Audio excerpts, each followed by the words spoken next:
شكرا سيدي. Thank you, Mr. President. It is told that the Greek philosopher Aristotle was walking around the city, and he was carrying a lamp so that he can see his way in the daylight.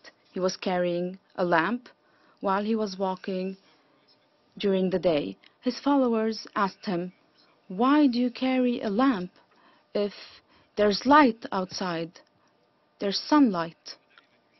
And he would always respond, "I carry a lamp in the daylight because it's very difficult to see the truth in the daytime, and we need even further light to see it."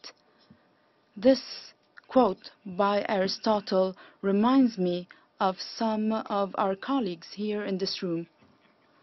It is as if they are carrying a microscope and they are trying to look for any dust here or there while they disregard an actual elephant that is or should be the focus of this meeting and other meetings.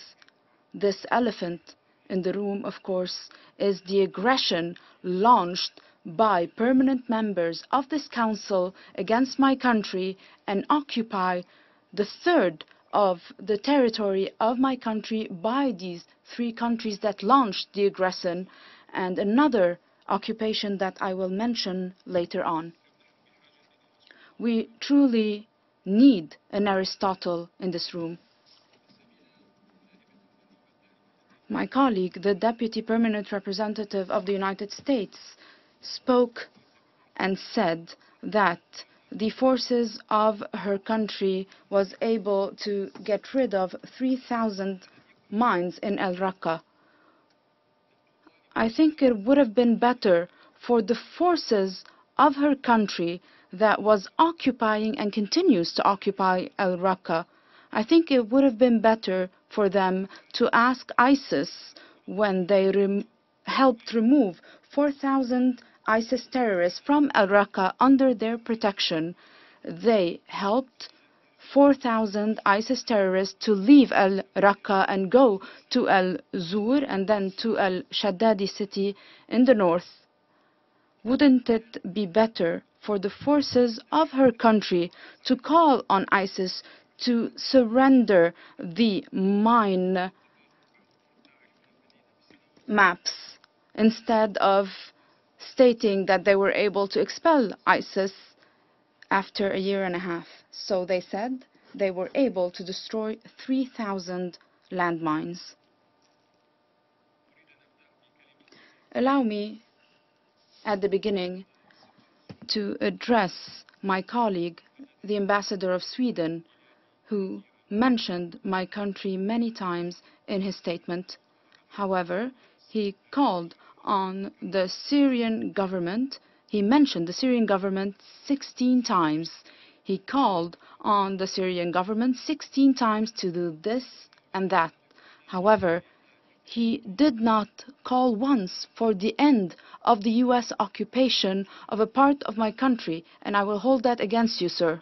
You did not call once for an end of the Turkish and Israeli occupation against my country. This is something else that I will hold against you, sir. You did not call once to end or to condemn the aggression against my country during this week. He did not mention once anything about terrorism that is active in Syria under the sponsorship of countries that I have mentioned, and those countries of oil in my region. And this is another point that I will hold against you, sir. As for my French colleague, he mentioned many information that he said he took from Médecins Sans Frontières, similar to the white helmets. This is an invention from the British intelligence. It appears that Médecins Sans Frontières are in Syria without the approval of the Syrian government. Similar to ISIS, they entered the country without our approval, the approval of the government. Doctors Without Borders, Médecins Sans Frontières, similar to Smugglers Without Borders, Criminals Without Borders,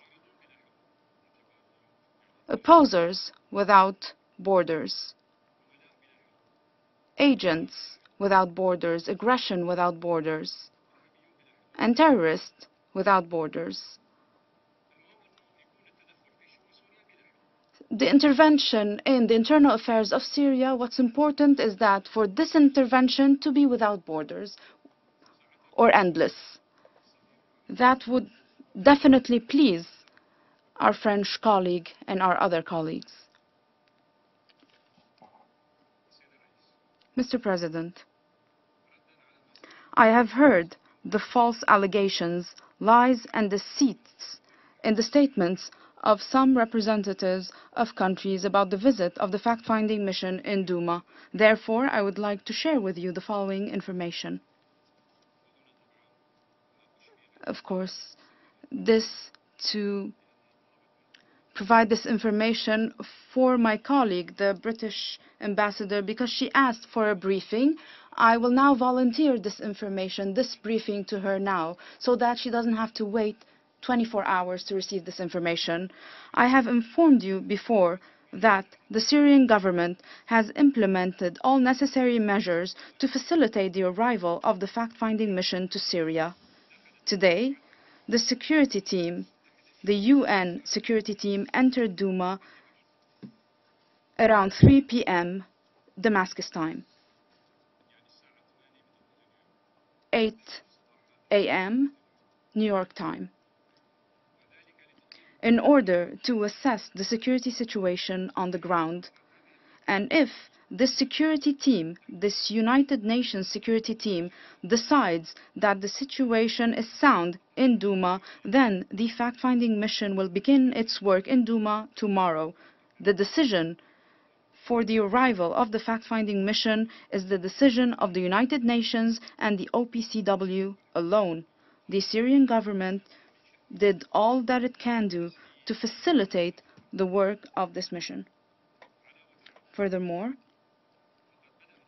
the mission started since their arrival to Damascus, their work.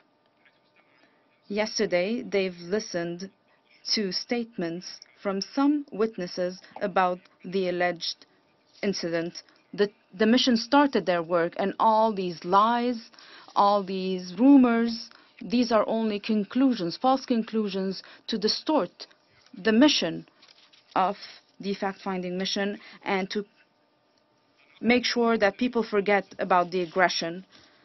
Today's meeting is held on the National Day of my country, the Independence Day, after we expelled the French colonial power from Syria on this day in 1946. It is unfortunate that some countries, including France, and countries that launched the cowardly aggression against my country on the 14th of this month, it is unfortunate that they have failed to understand that the people's desire for liberation and independence is a reality, and that days of the hegemony are long gone. The attempts to go back to these days will be unsuccessful, no matter the size of the war fleets, airplanes, or their nice and new and smart missiles.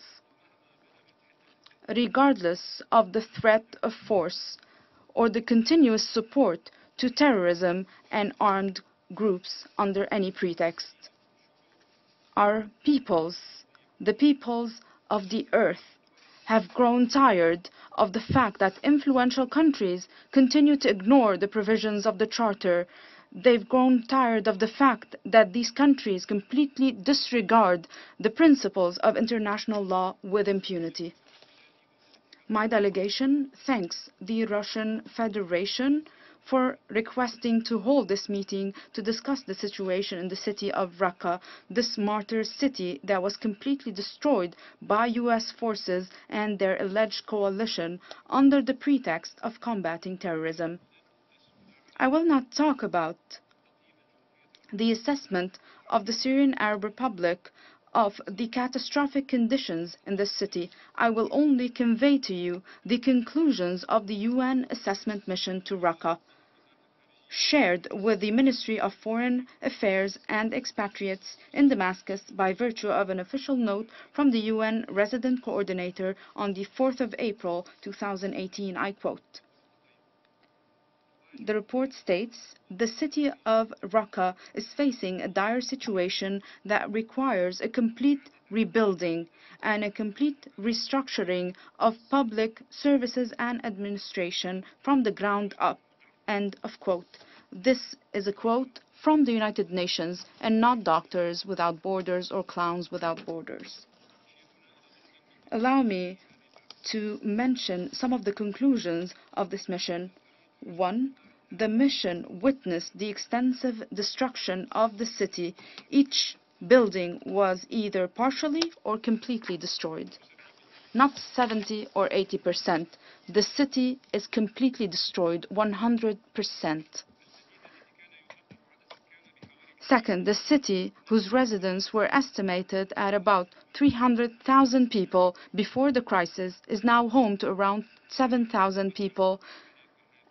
At the end of the offensive of the coalition, they managed to help 4,000 terrorists from ISIS to leave the city, but that also led to the exit of hundreds of thousands of people. 3. There is a complete lack of public services, no water, no electricity, no cell phone coverage, and no basic services. 4. Hospitals and clinics were destroyed. Currently, there is no hospital in the city except for Doctors Without Borders. What happened in the city of Raqqa? This is one example of the crimes of the so-called coalition led by the United States against ISIS. This coalition never meant to combat terrorism, but rather to undermine the sovereignty, unity, and territorial integrity of my country and to weaken the Syrian Arab Army and its allies in the fight against terrorist groups. The coalition's real achievement was to kill thousands of innocent civilians with the worst and most destructive weapons, including incendiary weapons.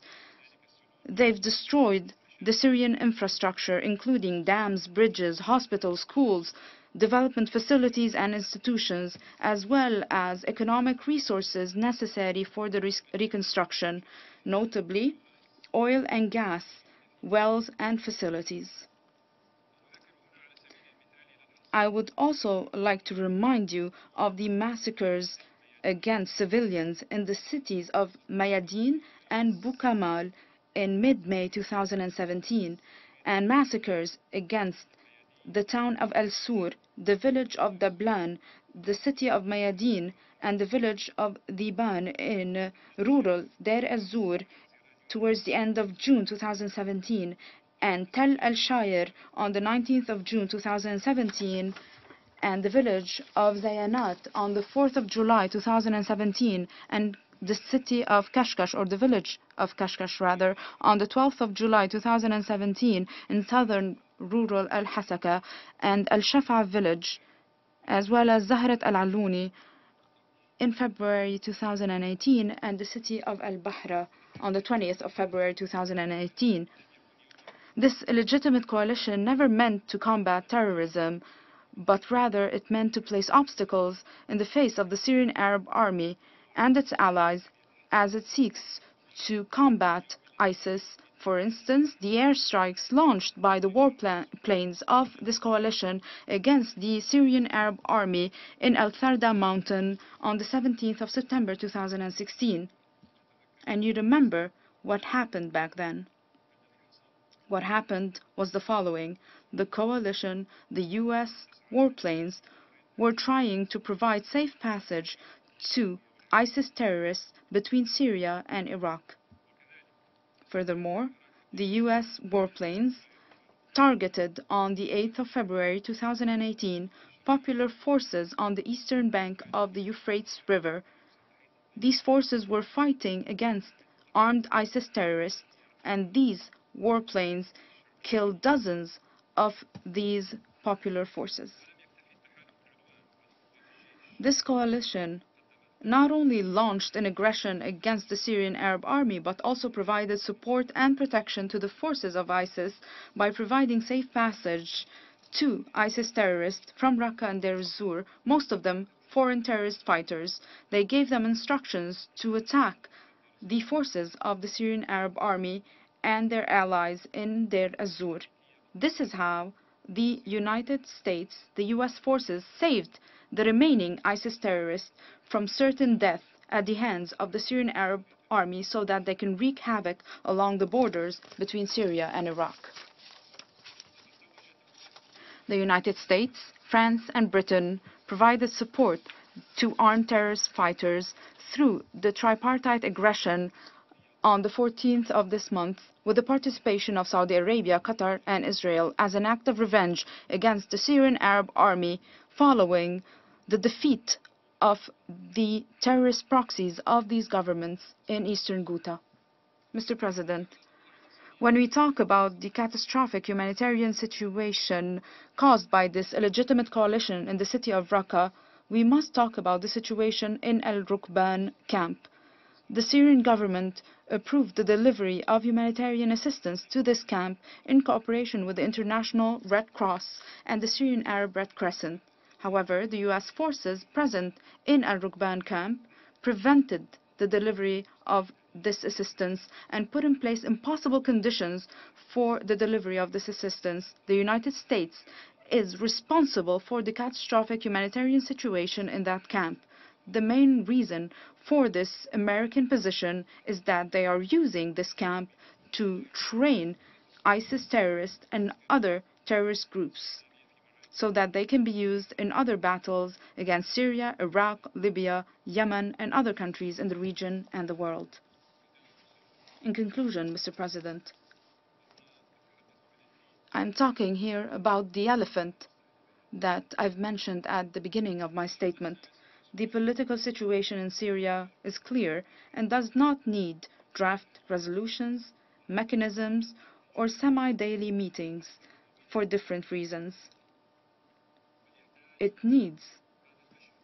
This situation needs that the Security Council carries out its mandate by virtue of the provisions of the Charter, by standing against the American, Turkish, and Israeli occupations of parts of my country, Syria, and to stand against countries supporting terrorist groups.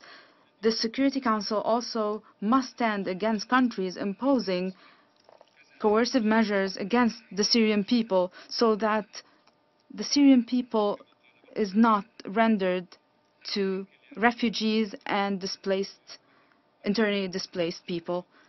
This Council must not bend to the will of the governments of the United States, Britain, and France.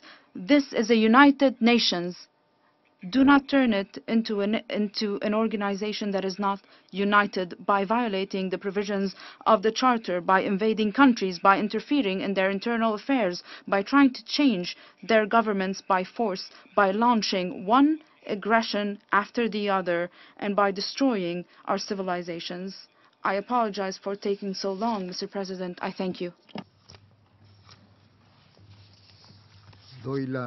I thank the representative of the